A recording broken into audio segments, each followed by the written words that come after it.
Halo teman-teman, kembali lagi dengan saya Jevi dan Gunawan di sesi cek analisa. Jadi seperti biasa, cek analisa ini akan membantu teman-teman bagaimana cara menganalisa dengan yang lebih proper dan saya rasa lebih oke lah. Gak usah lama-lama, langsung kita kecam. Dari Pak Lians, izin tanya Mas, ini saya belajar gambar di SLUSD di rectangle yang saya kasih warna merah. Menurut saya kemungkinan akan terjadi rejection di situ karena masuk di area resistance dan trend line.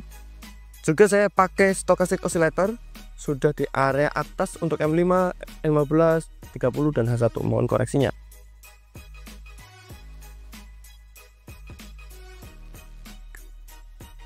Oke Pak, menurut saya kalau seumpama sudah mencapai titik konfirmasi entry dan konfirmasinya itu Bapak menggunakan banyak, contoh 4 atau 3 dan itu semua udah oke, tinggal gas Pak.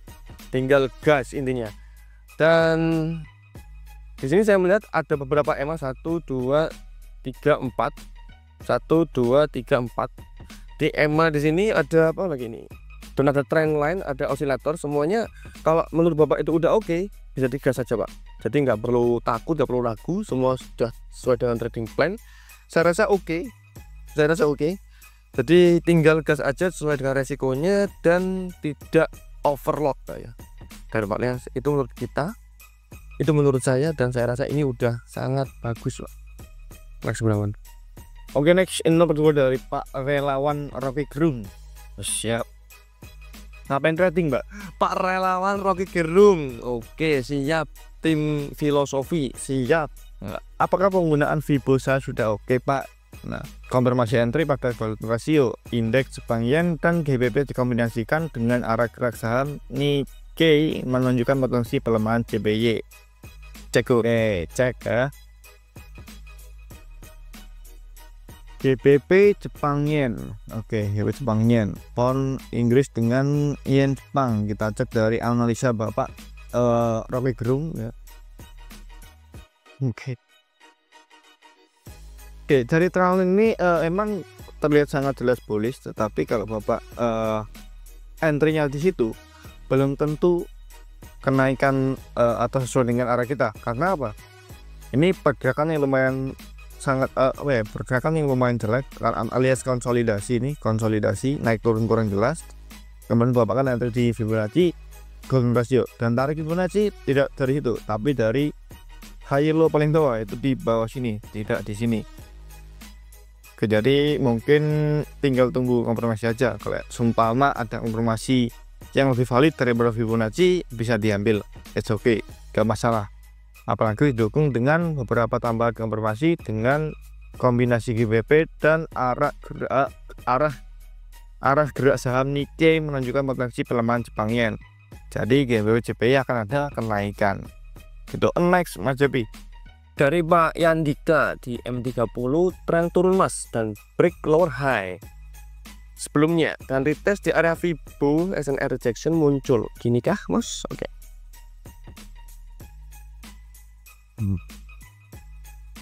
Kalau kita melihat dari segi trend line dan market structure, di sini ada lower high, membentuk lower high lagi, dan ini ngebreak. Nah, ngebreaknya di sini searah. Ngebreaknya di sini nggak hanya ngebreak trend line, tapi ngebreak market structure sebelumnya, yaitu lower high sebelumnya di sini. Lalu ketika dia ngebreak koreksi, nah koreksi ini menandakan sesuatu yang lumayan cukup oke ya. Ada beberapa konfirmasi yang saya suka. Dia ngebreak area market structure, ngebreak area trend line, lalu ketika retest itu dia di area Fibonacci retracement, lalu ada area SNR juga di sana, bagus. Dan di sini muncul engulfing ini cukup oke ya, karena break candle sebelumnya. Lalu ketika entry di close candle, SL di bawah sini dan TP bisa di sini di high sebelumnya dan di minus 27 yang paling jauh. Pak Yandika oke, saya rasa ini cukup bagus, simple dan make sense dengan melihat market structure yang berubah dan konfirmasinya sudah oke. Mantap, keep it up Pak Yandika. Oke, nextnya ini dari Pak Ansari. Apakah USD akan terjadi kenaikan? Mohon koreksinya, baru 1 minggu trading. Kita cek ya. Analisa dari Pak Ansari. Ini Euro USD H4. Kemudian gambar satunya Euro DXY H4. Jadi DXY nya akan ada bearish flag untuk kali penurunan secara trend bearish.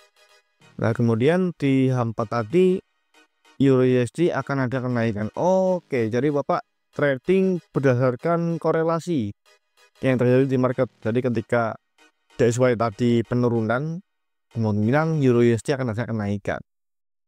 Dari penaikan trendline, dari korelasinya sih cukup oke. Mungkin sudah cukup bagus ya untuk analisanya. Bisa dilanjutkan saja Pak, dan ditunggu aja hasilnya gimana, kemudian kirim lagi ke cek analisa. Lanjut di Pak S nih, Pak S. Wah, Pak SPG Agensi, siap Pak SPG Agensi. Infonya Pak SPG Agensi ini lumayan. Pak SPG Agensi. Jadi dari Pak SPG Agensi, analisa time frame H4 GBP USD yang akan rebound untuk melanjutkan downtrendnya. Jadi gini Pak, kalau kita ngeliat di time frame H4, di sini ada low, di sini ada low, higher high, higher low, higher high, higher low. Ini atau break. Menurutmu ini break atau bukan, Gun? Kalau dari segi trendline ini break. Tapi kalau market resisten belum, factor dan resisten belum ya. Ya. Jadi dipastikan untuk breaknya itu adalah break market structure juga. Itu lebih konservatif.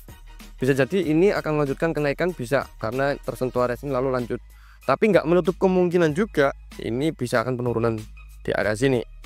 Saya rasa Bapak perlu berhati-hati ketika setup seperti ini, dan ini udah oke. Dari trendline udah channel, lalu marking market structure-nya juga sudah sangat bagus, dan ketika Bapak entry di sini TP ya mantap, dan no comment lagi Pak menurut saya.